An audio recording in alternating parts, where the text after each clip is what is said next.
त्रिजटा द्वारा विलाप करती सीता को समझाना।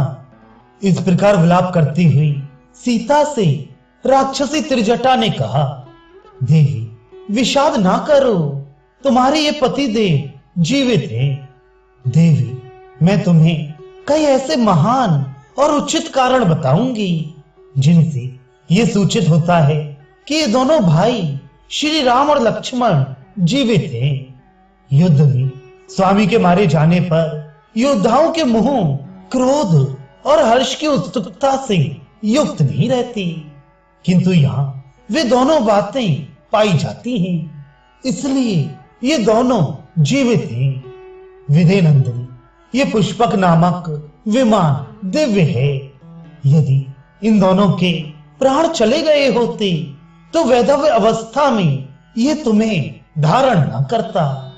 इसके सिवा जब प्रधान वीर मारा जाता है तब उसकी सेना उत्साह और उद्योग से हीन हो युद्ध स्थल में उसी तरह मारी मारी फिरती है, जैसे कर्णधार के नष्ट हो जाने पर नौका जल में ही बहती रहती है।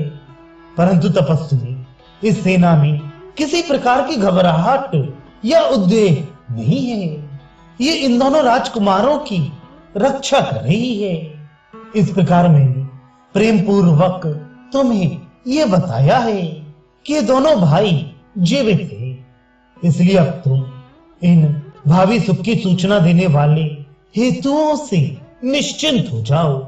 विश्वास करो कि ये जीवित है। तुम इन दोनों रघुवंशी राजकुमारों को इसी रूप में देखो कि ये मारे नहीं गए हैं।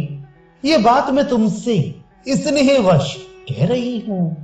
मिथिलेश कुमारी, तुम्हारा शील स्वभाव तुम्हारे निर्मल चरित्र के कारण बड़ा सुखदायक जान पड़ता है, इसलिए तुम मेरे मन में घर कर गई हो। अतः मैंने तुमसे ना तो पहले कभी झूठ कहा है और ना आगे ही कहूंगी। इन दोनों वीरों को रणभूमि में इंद्र सहित संपूर्ण देवता और असुर भी नहीं जीत सकते। वैसा लक्षण देखकर ही मैंने तुमसे ये बातें कही हैं। मिथिलेश कुमारी, ये महान आश्चर्य की बात तो देखो कि बाणों के लगने से ये अचेत होकर पड़े हैं, तो भी लक्ष्मी शरीर की सहज कांति इनका त्याग नहीं कर रही है। जिनके प्राण निकल जाते हैं अथवा जिनकी आयु समाप्त हो जाती है, उनके मुखों पर यदि दृष्टिपात किया जाए तो प्रायः वहां बड़ी विकृति दिखाई देती है। इन दोनों के मुख की शोभा जो कि त्यों बनी हुई है, इसलिए ये जीवित हैं। जनक किशोरी, तुम श्री राम और लक्ष्मण के लिए शोक, दुख और मोह त्याग दो। ये अब मर नहीं सकते।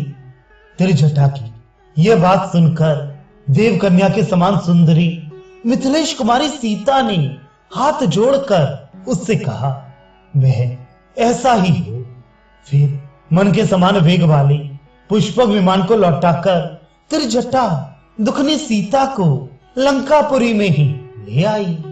तत्पश्चात त्रिजटा के साथ विमान से उतरने पर राक्षसियों ने उन्हें पुनः अशोक वाटिका में ही पहुंचा दिया। बहुसंख्यक वृक्ष समूहों से सुशोभित राक्षस राज की उस विहार भूमि में पहुंचकर सीता ने उसे देखा और उन दोनों राजकुमारों का चिंतन करके वे महान शोक में डूब गई।